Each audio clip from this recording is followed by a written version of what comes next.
This has been an extremely rich and diverse discussion, and I've just been trying to listen for the last two sessions, kind of to summarize in my own mind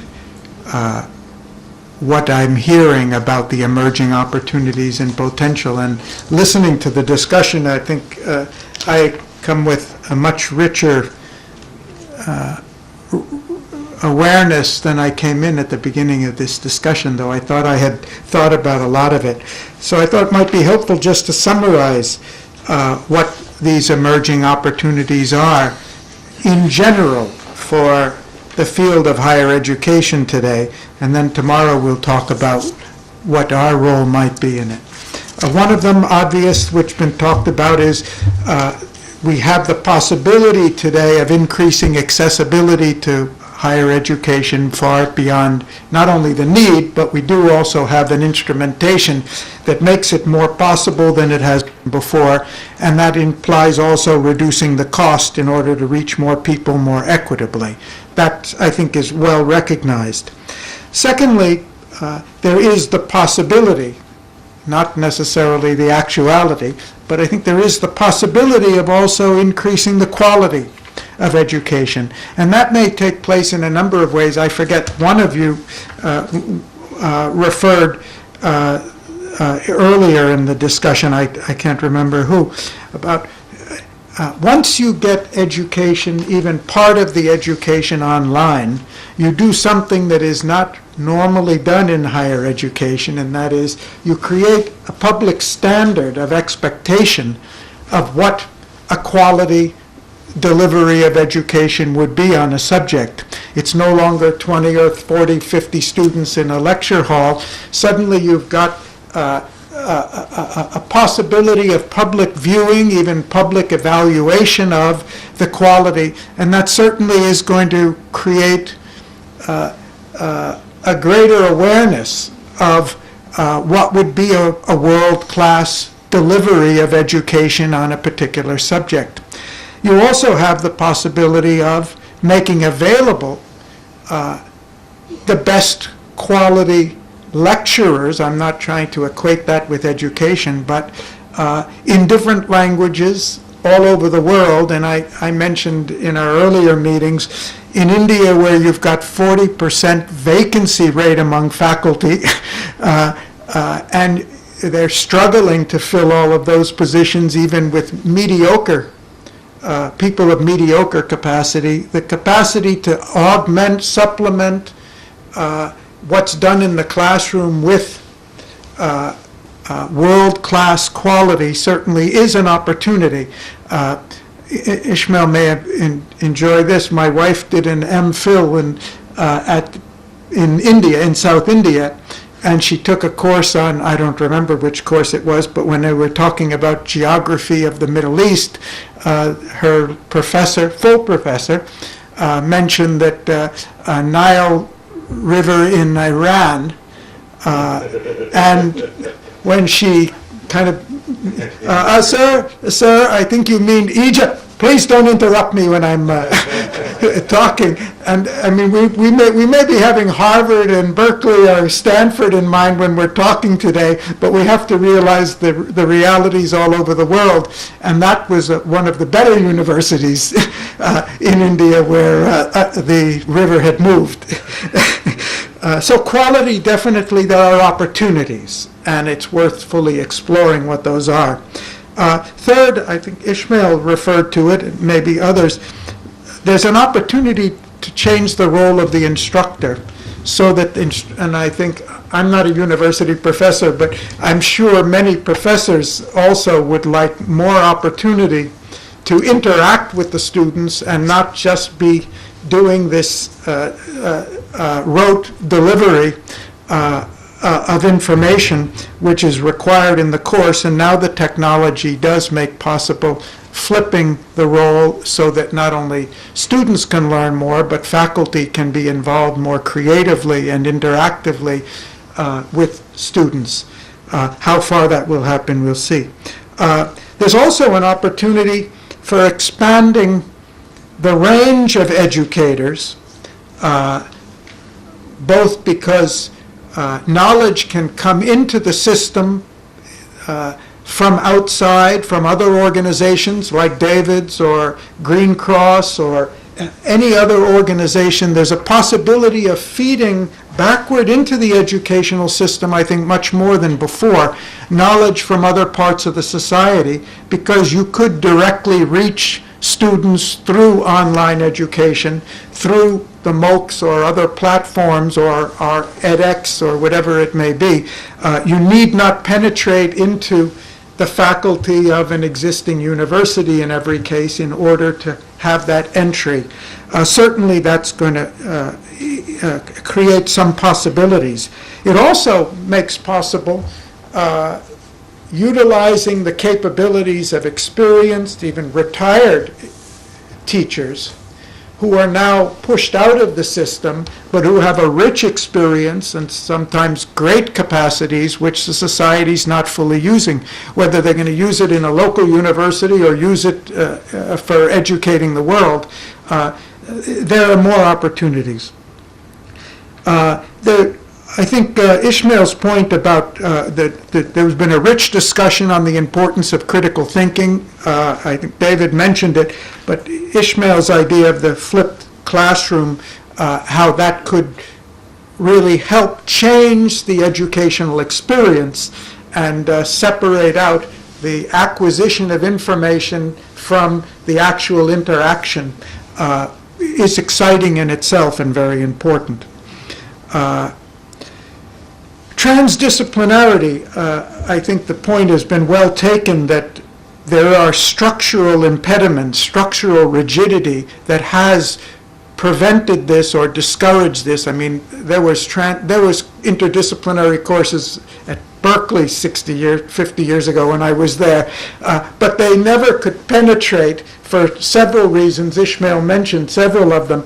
But now, with the fact that more and more education is going to be coming online, it also means that the structural rigidities between departments, which have certain inbuilt, it's a natural part of the existing system that faculty are experts in a particular subject, but now with new delivery mechanisms, the idea of transdisciplinarity is certainly has opportunities that weren't there before. That's the structural rigidity. Also the intellectual rigidity, which Alexandria, you mentioned this morning as one of your concerns. I think that also, when you have the possibility of course material coming from anywhere and reaching the public on a wide level, and we have to remember that today the online education is just in its infancy.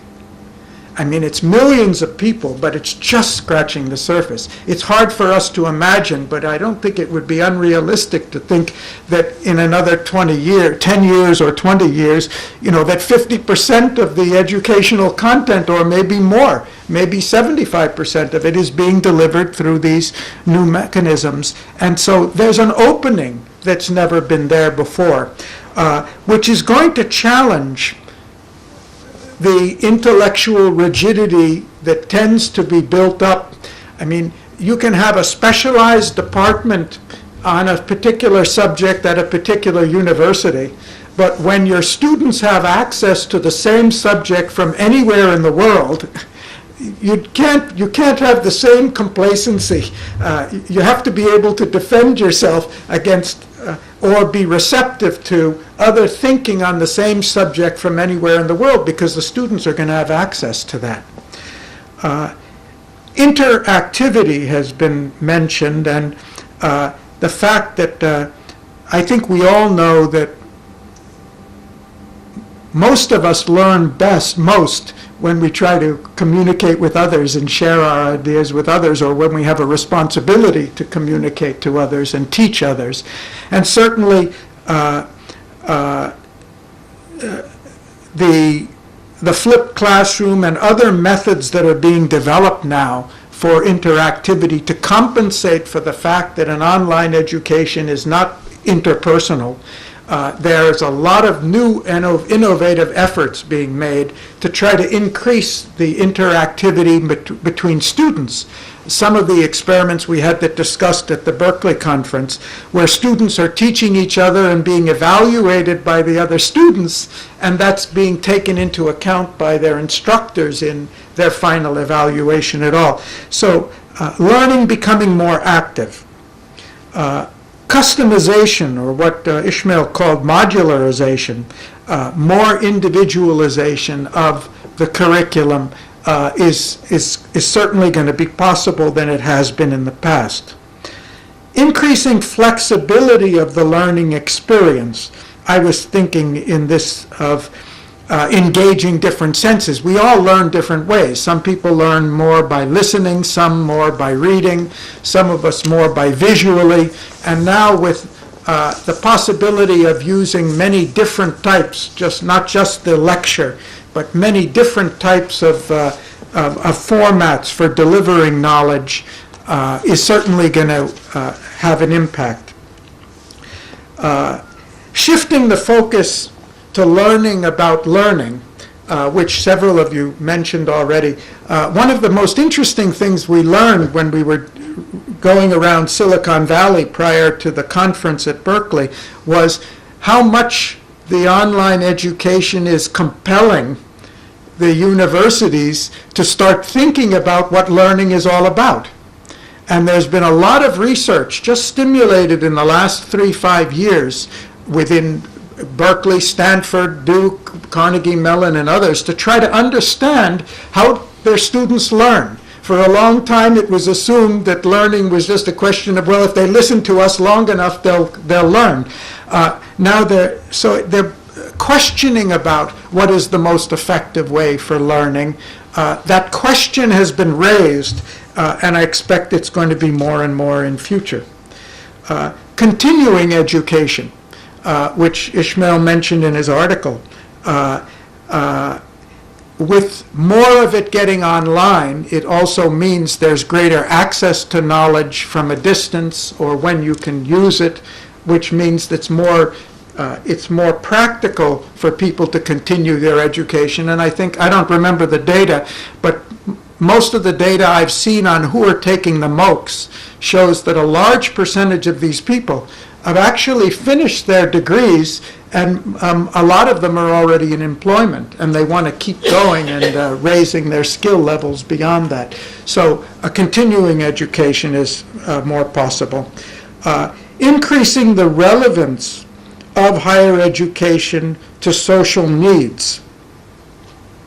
Well, David's got his proposal would be along that line. Increasing the range of course material that's available makes possible that it makes that as an opportunity. It makes it possible. How far we'll do it or it will happen is another thing. And the main concern that's been raised over and over about the inbuilt conservatism, which is part of education today. I think, generally speaking, the present atmosphere and what's happening is compelling the educationals all over the world to respond in new ways and figure out better ways. There's a greater capacity, there are greater opportunities, and there's also greater pressure for it. So that's also an opportunity. Maybe if I've missed anything that we can make this list more comprehensive, but I think it certainly says whatever we decide to do, there's scope. Plenty of scope, I would say. Garry, you didn't say anything about the values. Is that irrelevant or what? About the values? No, I think it's enormously necessary. Your point would be then, I was thinking in terms of not what needs to be done, but what this topic is, what are the opportunities or the potentials? And of course, I feel that's essential. If I was going to write the list of what are the highest priorities to be done, I might have mentioned something else and put values at the top. But let's think in terms of how there's a greater opportunity for bringing values. I agree with all the comments about values, and especially the secularization and the dehumanization and of it 100%. And we emphasize that on the website. Let's think about how the opportunities for doing that are much greater.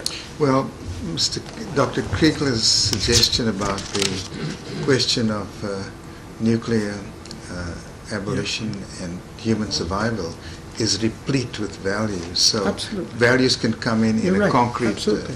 Very good.